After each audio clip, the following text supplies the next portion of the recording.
Kevin saves Lily and her mom from Bradley, but not before Grandma Jones and Dorothy show their true colors and abandon him. Bradley has a surprising change of heart and kneels down in front of Kevin, revealing that Kevin has revealed his true identity to him. Kevin lets Bradley go, but tasks Drake with keeping an eye on Jason Jones.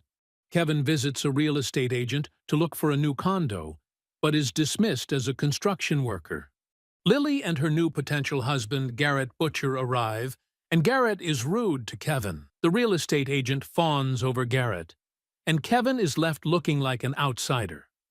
Will Kevin find a way to reclaim his rightful place, or will he continue to face humiliation and betrayal? When Rachel finished speaking, she looked over at Kevin and saw that he had just finished his call. "What do you know? Listen, I'm Lily's new boyfriend, and Aunt Dorothy wants us to get married. So what do you say to that? Do you think you deserve her? Lily, how can you even be with a schmuck like this?" Rachel felt helpless. She never expected Lily to actually abandon Kevin. Then she thought to herself, maybe she still doesn't know who Kevin really is. Lily looked directly at Kevin and narrowed her eyes. "My mother arranged it all." She still couldn't say no to her family. Hearing this, Rachel instantly understood and shook her head helplessly. Garrett didn't like Rachel's reaction at all. "Lily, your friend seems to have already made up her mind about me. What have I done wrong? What are you still standing here for? This isn't a grocery store. Not everyone can just walk in here off the street." "Well, what if I want to buy one of your properties?" "With what? Did Lily give you some of her money?" Kevin almost laughed out loud when he heard that. "You have no idea what you're talking about. No, Kevin didn't ask me for any money. I don't really like you, Garrett, but your company does have some good properties. You know, I think I'll buy the best one of your listings. Since you're the manager here, you can probably answer this. Which one is the best?" "Wow, Aunt Dorothy said you're worthless, but you sure are good at bragging." Pointing at the beautiful tower, he said, "This is the Corwin Tower. You've probably seen it going up a few blocks from here. The penthouse is available for anyone who can afford the price tag, $8 million. Can you afford it?" Kevin saw that Rachel was about to say something and he put his finger to his lips to ask her to be quiet. "That's what I thought. This would be a good time for you to leave." "Who said I can't afford it?" "Didn't you hear what I said? The penthouse costs $8 million. Kevin ignored him. He just took out a black card from his wallet and looked. Then he walked over and handed it to a different agent, the one who was standing near the reception desk. "Wait." Garrett stopped her as she was about to go into the back room and swipe the card. "Isn't this your first day at work? That's not the proper procedure." That's when the agent realized that Kevin's card didn't even have a name on it. "I guess the only way to find out if my card is good is to swipe it." Just then, Garrett's phone rang. When he saw the caller ID, he quickly stepped away and answered the call. "It looks like your manager is on the phone. Go ahead and swipe my card." He smiled and added, "For the full amount." "Yes, sir. Please wait a moment. Where did you get that black card?" The agent returned after a couple of minutes. She was incredibly excited. "Sir, I'm sorry to keep you waiting." "Is the transaction complete?" "Yes, sir. You are now the new owner of the top 2 floors of the Corwin Tower. This is my first day, so I'm sure someone else will go over the paperwork with you." "What did you just say?" The rude agent, the one who had met Kevin earlier at the door, was shocked. "Miss Moore, this gentleman has just bought the Corwin Tower penthouse, and he paid in full." The young woman could barely contain her excitement. "And I get a 2% commission." Kevin looked at her name tag. "Well, Lisa, it looks like you earned $160,000 today." Garrett finished his call and walked back to them. "You still haven't left?" Garrett, in his smug way, told him.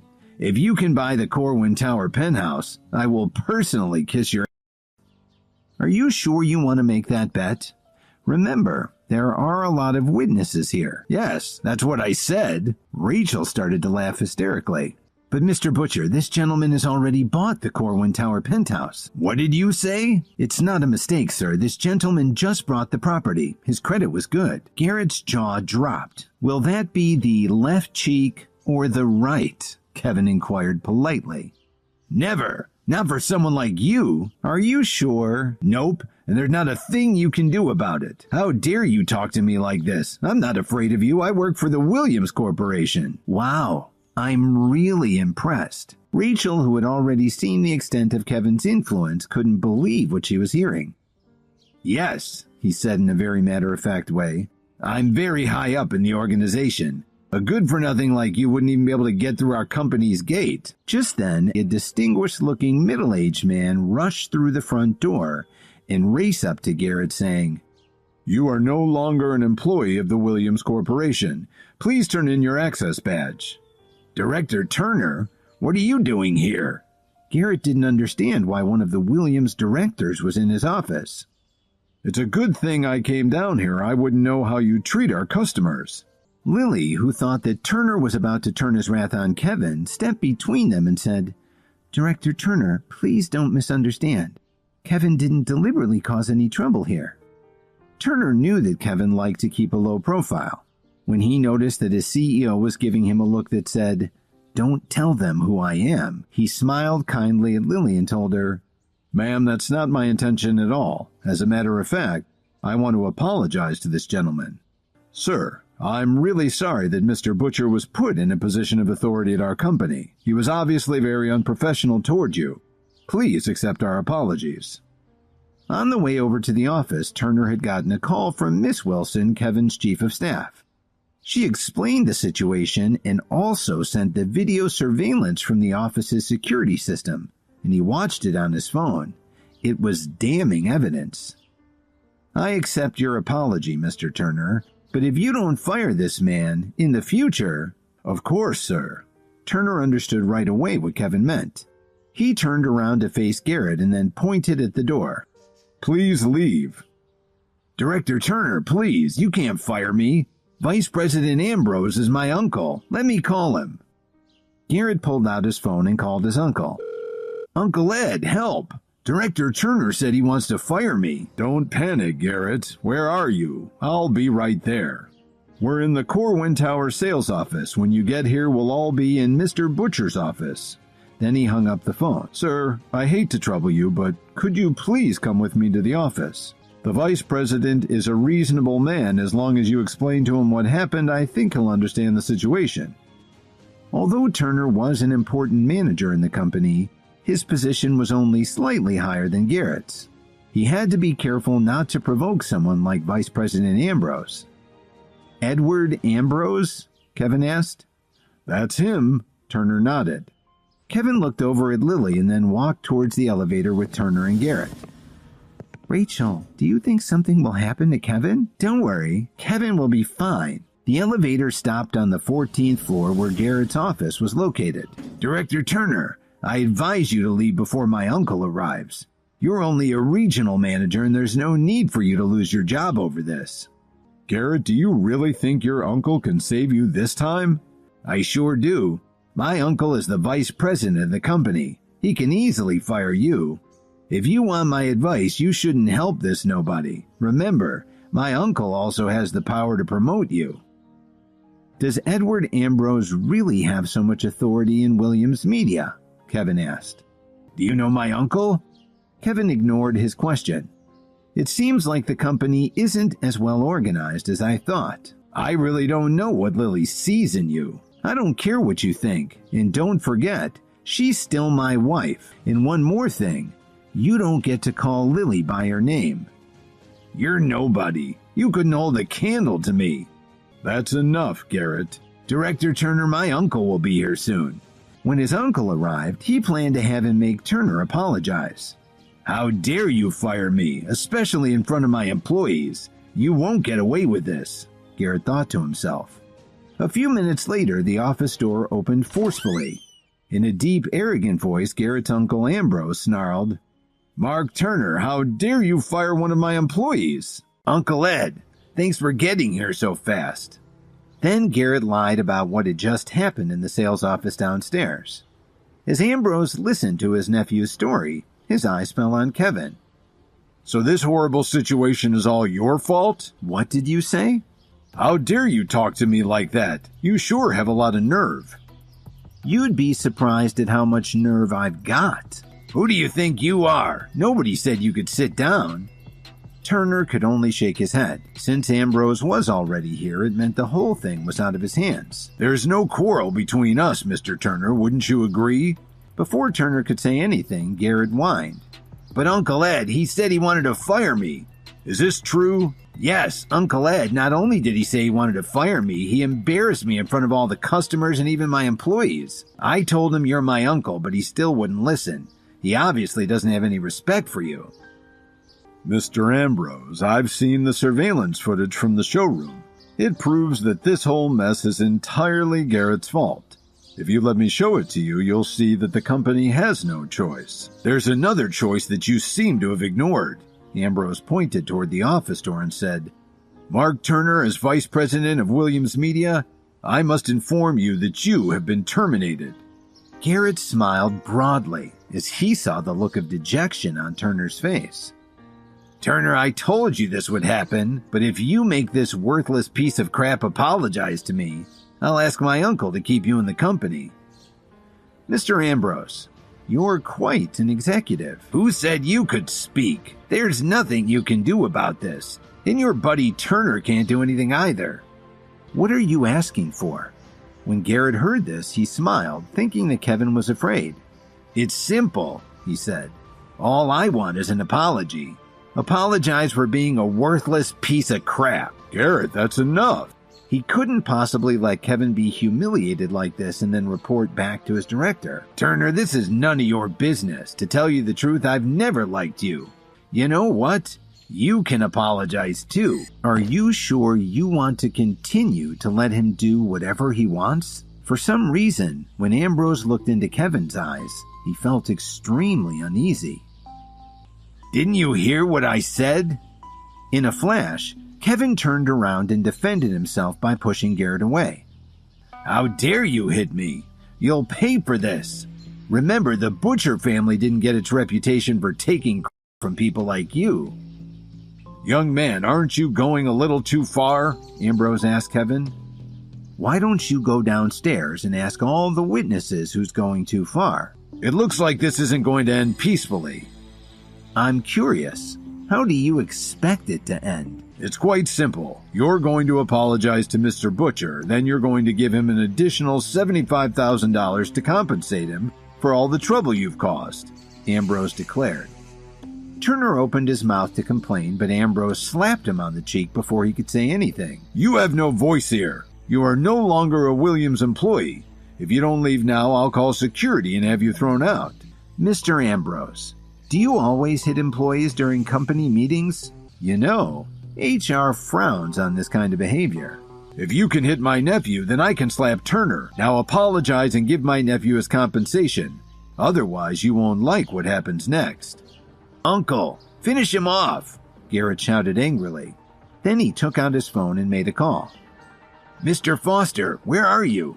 Someone else is threatening to beat me up. Hurry up and bring some of your men to my office." After Garrett finished speaking, he hung up and turned to Kevin. "Now you're gonna get your legs broken." "Well, you can try." Garrett made a fist and started to take a swing at Kevin. But before he could even hit him, Kevin gave him a hard slap in the face.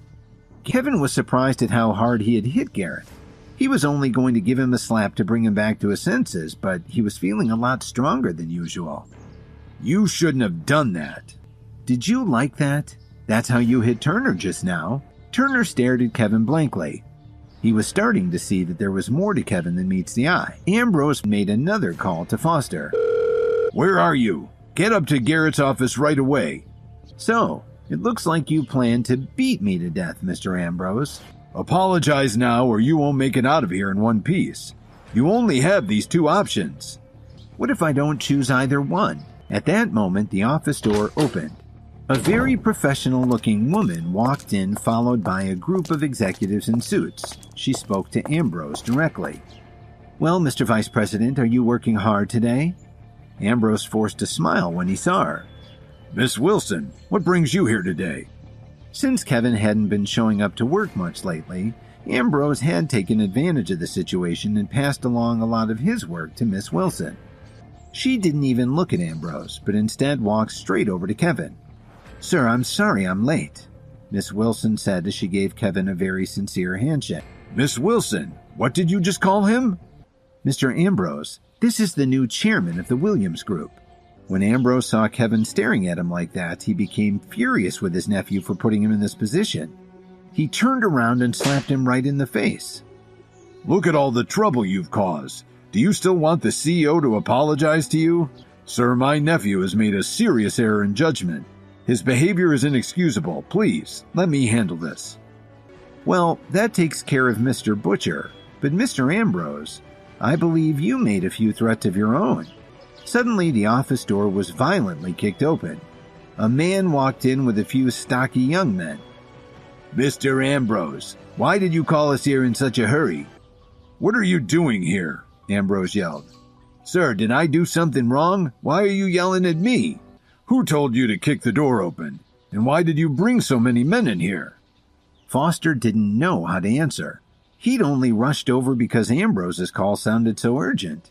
I'm fine. This is a simple misunderstanding. Please take your men and leave. Foster shook his head in confusion and left with his men. Then Ambrose walked to the door and slowly closed it. Sir, Ambrose began to speak in a much more respectful tone as he walked back. I don't want anything like this to happen again. So, Mr. Butcher, are you still going to have my legs broken? I'm sorry, sir. I didn't know who you were, Garrett said in defense of his actions. So this is how you apologize? Ambrose was disappointed in his nephew, but Garrett understood what Kevin meant. After taking a deep breath, Garrett struggled to stand up. Mr. Williams, I'm sorry. Please forgive me.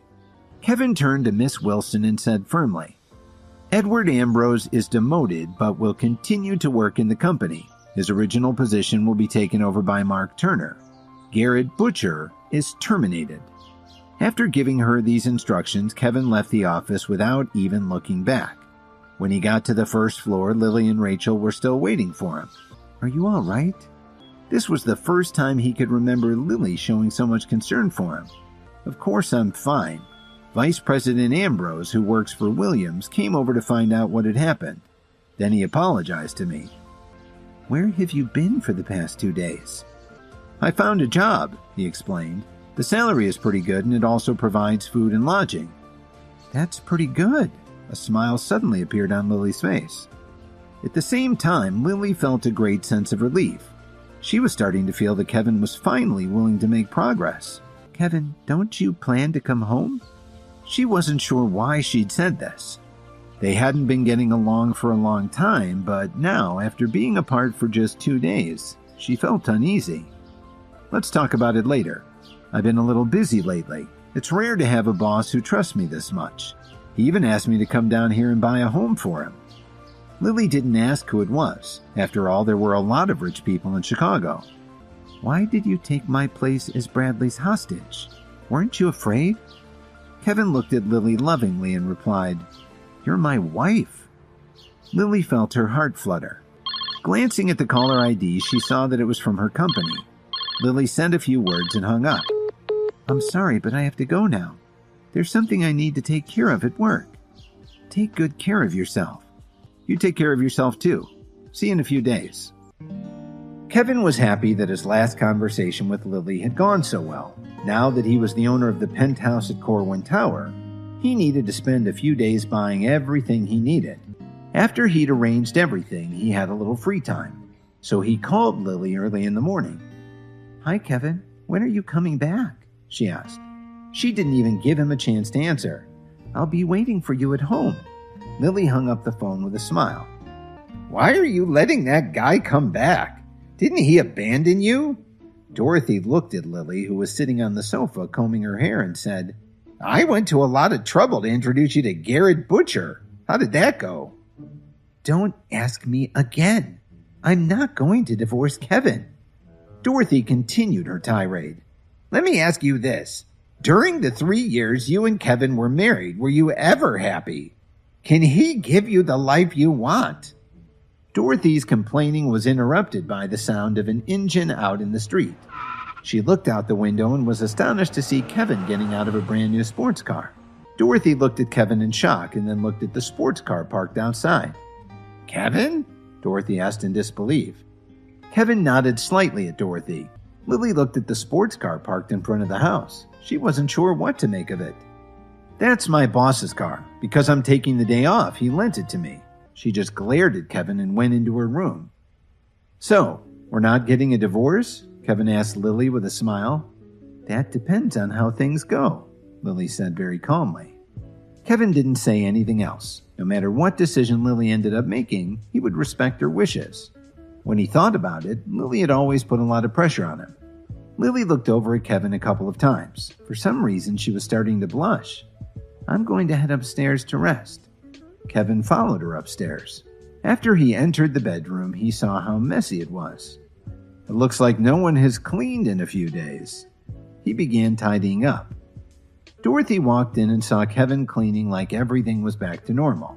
She angrily took out her phone and dialed Garrett's number. Aunt Dorothy, what do you want? His voice wasn't very warm. Dorothy didn't pay any attention to that and got straight to the point.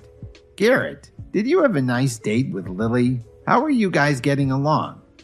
Dorothy's tone was extremely gentle, as if Garrett had already become her son-in-law. Garrett sounded very anxious. Aunt Dorothy, I think Lily and Kevin are a match made in heaven. I don't want to come between them. This really surprised Dorothy. What are you talking about? Kevin's nobody compared to you.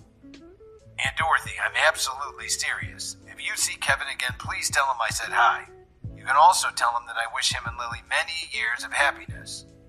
Dorothy looked at her phone with a confused expression on her face. Garrett, is there something wrong? No, Aunt Dorothy, there's nothing wrong. Nothing at all. I still have some work to do, so I have to get going. Bye. Then he immediately hung up the phone. Dorothy angrily threw her phone onto the bed. She really didn't understand what was going on with Garrett. She was certain that he had said that he was interested in Lily. Suddenly, there was a knock on the front door. Dorothy frowned slightly and walked over to answer it. She opened the door and Rachel walked in. Hi, Rachel. Please have a seat, Dorothy said with a smile.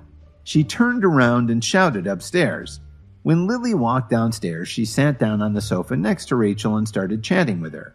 Dorothy shouted upstairs again, Kevin, what are you doing? Come down here. When Rachel heard this, her smile turned into a look of surprise. Is Kevin home? Ever since Rachel found out who Kevin really was, she didn't dare to come over and visit Lily. The night before, when she was talking to Lily on a video call, she found out that Kevin hadn't been home in a few days, so she figured it was safe to come over and hang out with her friend. She certainly didn't expect Kevin to actually be there. He just came back today. Lily didn't notice the change in Rachel's expression. Just as Rachel was about to find an excuse to head home, she saw Kevin walking slowly down the stairs. When he saw Rachel, he gave her a slight smile. Oh, don't leave so soon. Why don't you stay a little longer? I really have something to take care of, so I've got to run, Rachel said apologetically. Okay, we won't keep you. She looked at Kevin and then back at Rachel and asked her, How did you get here? I didn't see your car. It's in the shop, Rachel forced a smile. I'll just take a cab or something. You don't need to pay for a ride. Kevin's got his boss's car today. He can drive you home. Rachel looked at Dorothy in surprise. Didn't she know who Kevin really was? That's too much trouble. I'll be fine. Rachel was on the verge of tears. Rachel, why are you being so polite to him? He'll only hang around here and do nothing. He pulled his keys out of his pocket and said, It's no problem, Rachel. Let's go. At this point, Rachel had no choice. She grabbed her purse, said goodbye to Lily and Dorothy, and headed out the door with Kevin. As she got in, she noticed that Kevin's new car. After a few minutes, Rachel said timidly, You can just drop me here, Kevin. I can really take a taxi home. Kevin steered with one hand while he adjusted the stereo with the other. What did you just call me? Have you forgotten already? Boss, Rachel said softly. That's better. Kevin smiled and said, Don't be so nervous, Rachel. As long as we're already out, I might as well drop you off at home. Anyway, I don't have anything else going on today. Thank you, boss, Rachel said. Kevin laughed and turned onto Michigan Avenue. While he was waiting for a traffic light, he heard a voice in the car next to him. Isn't that Kevin? So you're driving a fancy sports car now? Kevin looked over and saw that it was Jason. I see you found a lovely rich woman to support you. And who is this pretty lady? Because Jason was making so much noise, the pedestrians who were waiting to cross the street heard everything. This was pretty frustrating for Kevin, and he started to lose his temper. But Rachel, who had been sitting calmly in the front passenger seat, got even more angry than Kevin.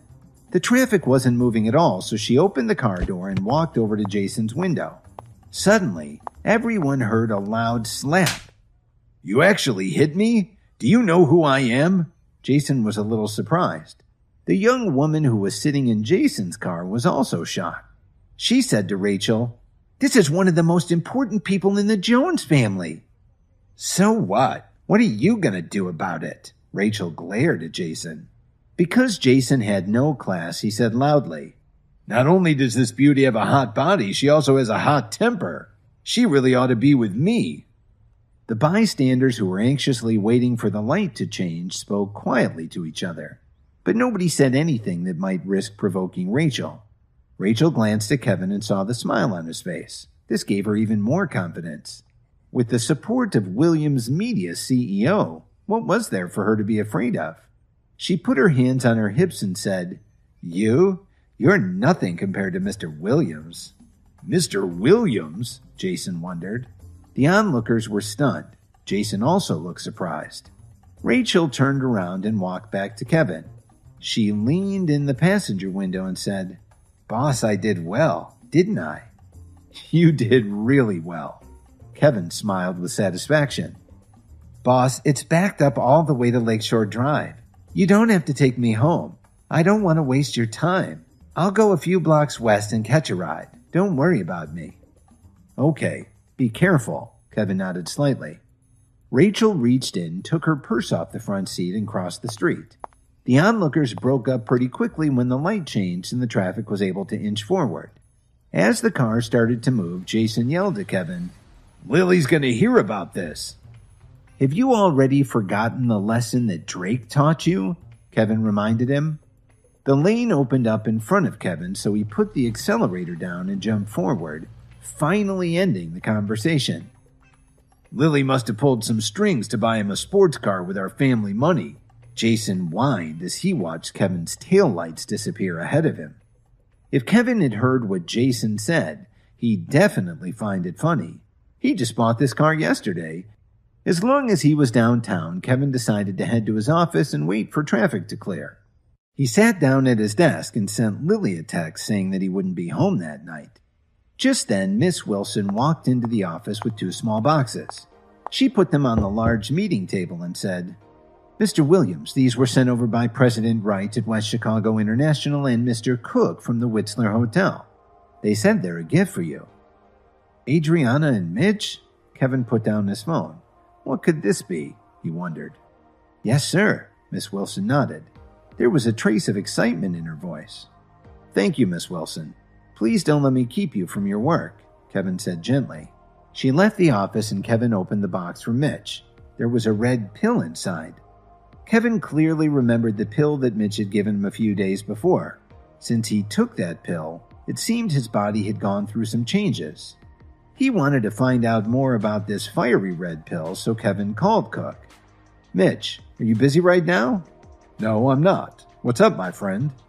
Cook had a sense of urgency in his voice. Did you just send me another pill? What's this one supposed to do for me? He wasn't sure if he wanted to hear what Cook had to say. Hi, Kevin here. If you're wondering what happens next, then stay tuned on the Pocket FM Universe channel for more episodes.